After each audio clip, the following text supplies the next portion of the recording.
it's worth remembering that we literally never have to be loyal to our old selves.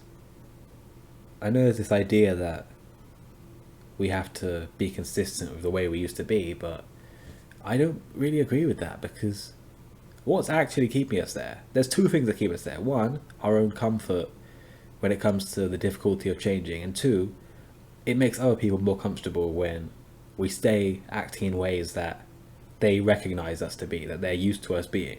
Those are the only two things that give a case for why we should be loyal to our past selves. But if you actually look at the two reasons, they're stupid. They don't help us. It's much better to just believe that it's okay to reinvent yourself sometimes. It's okay to change yourself.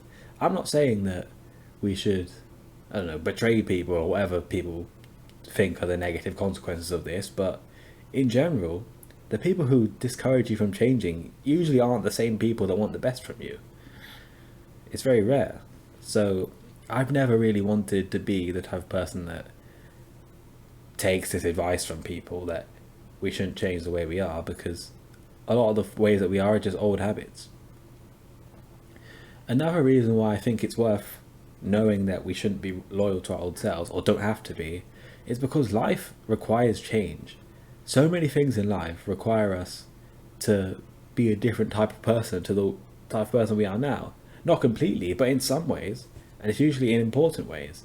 Maybe you seek less validation than you used to. Maybe you have to become someone who's better at being independent, better at sitting alone with their own thoughts. These are changes. These are actual significant changes that all of us have to make at some point in order to be better at the game of life, better at being adults. So I really don't subscribe to this idea. And also, if you're going to be the type to decide that you're never supposed to change, usually it's because you're personally scared of the changes that you might have to make, or that you know you have to make. That's what I see in the people who discourage others from changing. It's them either being scared of their own changes, scared of the idea that they might have to change to be better, and also it's usually people who see a change in you and it makes them self-conscious about the fact that they could have done what you've done, but they didn't, and so that makes them upset that they're not, that the way that they are might not be the best way. Because that's the thing, a lot of people want to know that the thing that they're doing, the way that they're being, is the best way. And so when they see other people who used to be the way that they are start to act in another way, and it actually starts to benefit them, that's going to bring them nothing but discomfort if they're the type of person who doesn't believe in growth, doesn't believe in progression to a next level. So yeah, just be careful. I think it's important to be careful not to be one of these people, because I've never seen this mindset pay off for anybody. I find loyalty in general, the idea of being loyal to a particular version of us, or just the idea, the pedestalization of the term loyalty, I don't really understand it, because to be loyal is to do something for longer than it benefits us. Like if you do something because it's the best option, like if you hang out with a certain person or you make the certain decision, usually it's because it's the best option for you. Usually because it's a good option for you.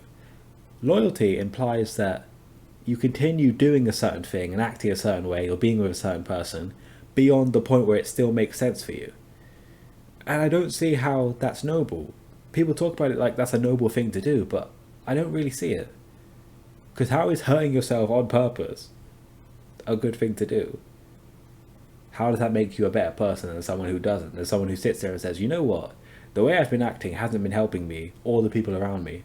Why don't I just start acting a different way? Why do I have to stay this way? Why do I have to...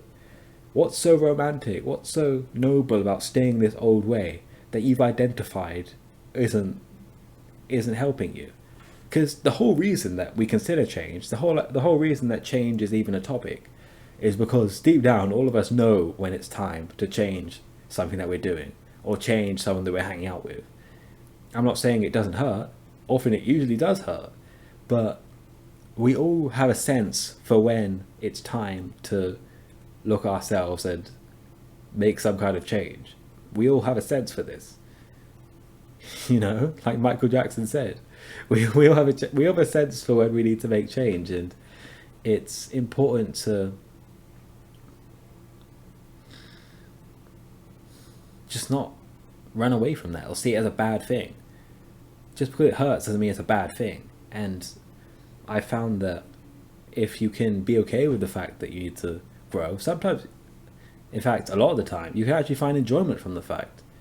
If you've ever been the type of person who writes down their thoughts on paper or a journal or anything like that, you can relate to the fact that when you find anything that's written by you from like 6 months ago or 1 year ago or multiple years ago, the realization that the things that you were worried about are no longer even in your mind is an amazing feeling. That feeling that you've grown so much that the things that you thought were the biggest problems in the world, you haven't even thought about them for months or years.